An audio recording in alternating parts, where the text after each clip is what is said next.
My name is Paloma Alves. I am 32 years old and I'm a psychologist. I've been a very healthy child, very communicative. I grew up in a UCKG help center. Since as a child, with 6 years old, I used to go to the kids zone. My childhood during my teenager years was there, listening, learning. But in my childhood, when I was 9 years old, I was abused. That person was very close to my family.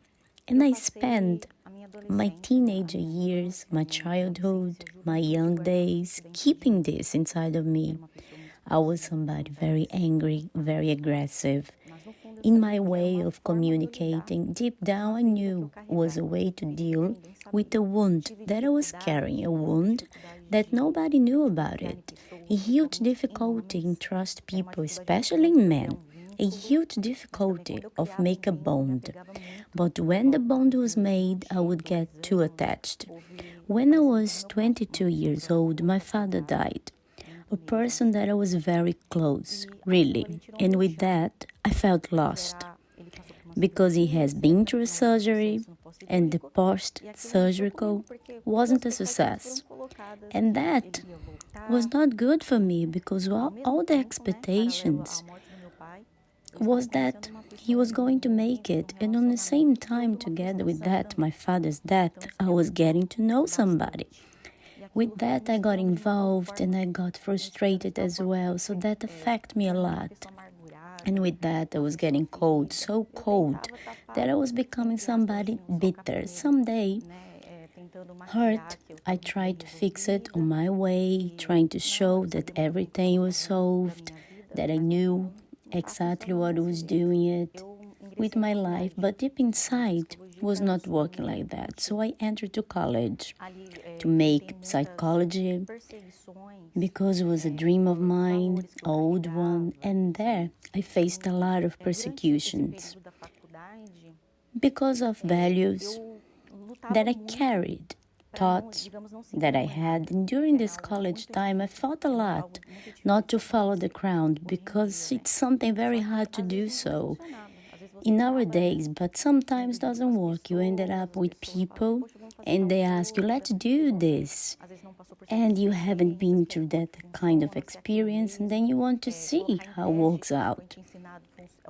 If it's exactly like that, and put in that test, if it's really true, what people told you, the only truth, every person have their own truth. Was only accumulating wounds. Because there is things that you do, choices that you take, but not because you think like that, not because you want, just to be accepted, just to see if you can heal a wound just a little bit. And I started to fight with the strength of my own arm and to fix a little here, a little there. And the Holy Spirit used to talk to me and bother me. But I just couldn't surrender. And he was asking, come back. And I used to think, no, I don't think it's like that. It can be some other way, in just accumulating wounds.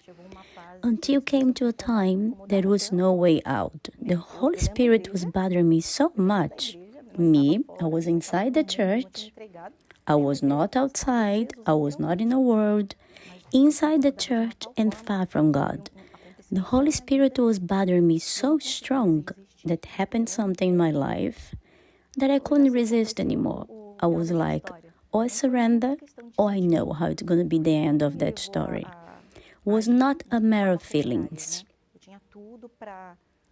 I had everything to make me take a completely different choice.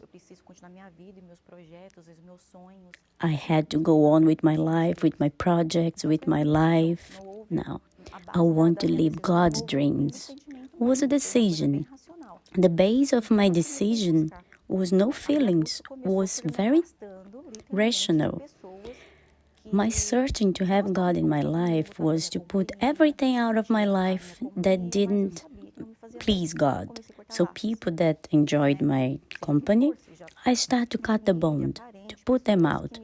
It didn't matter who was.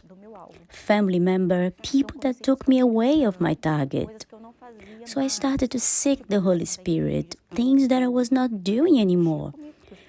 Watch the church programs, to listening to Christian music. The Holy Spirit was talking, but I didn't want to hear.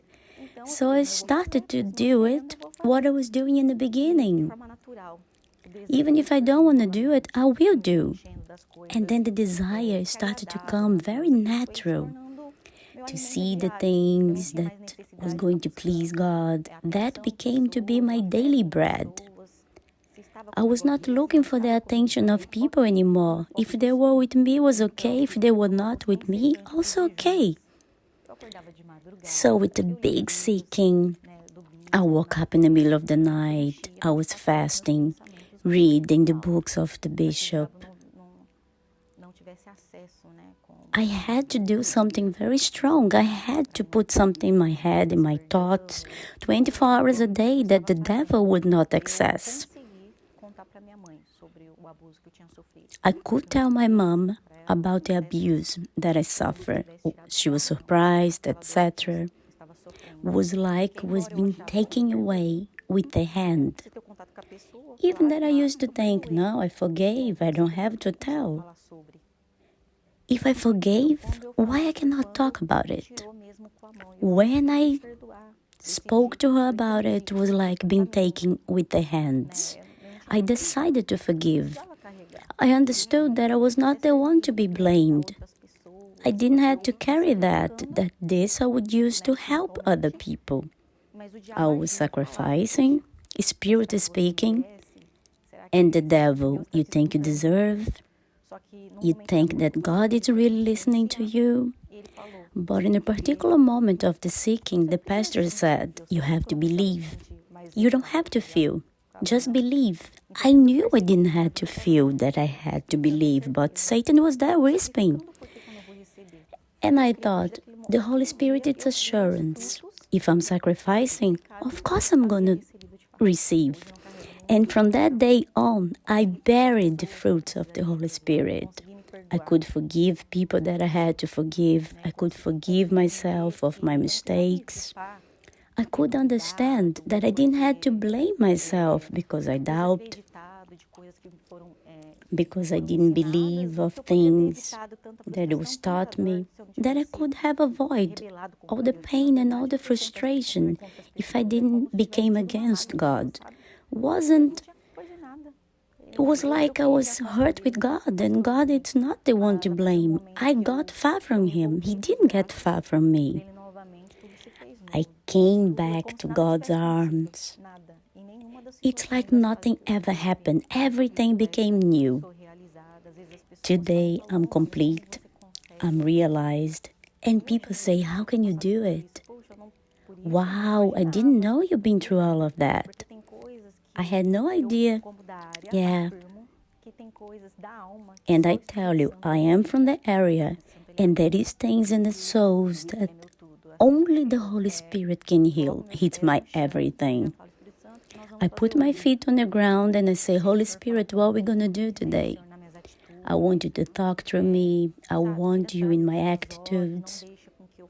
Take away all the bad, the darkness out of my eyes. Give me directions. He's my all.